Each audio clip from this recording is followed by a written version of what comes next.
Blahoslavený človek, ktorý nechodí podľa rady bezbožných a nestojí na ceste hriešnikov, ani nesedí na mieste pohrdačov. Ale jeho záľuba je v Pánovom zákone a o jeho zákone rozjíma dňom i nocou. Bude ako strom zasadený pri riekach vody, ktorý prináša svoje ovocie vo svojom čase, ktorého list neuschne a všetko, čo robí, bude sa mu dariť. Žalm 1:1-3. Nebeský Otče, ďakujem ti za tvoje slovo, ktoré prináša život a smer. Pomôž mi kráčať v múdrosti a nenasledovať cesty bezbožných.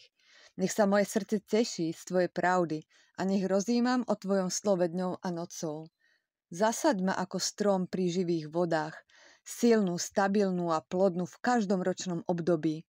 Nech všetko, čo robím, je tebou vedené a požehnané podľa tvojej vôle v Ježišovom mene. Amen.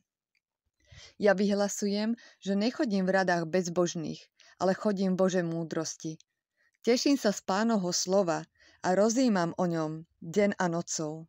Ja som ako strom zasadená pri riekach vody, silná, živá a plná života.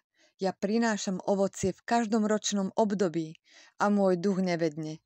Všetko, čo robím, sa mi darí, pretože som zakorenená v Božej pravde. Amen.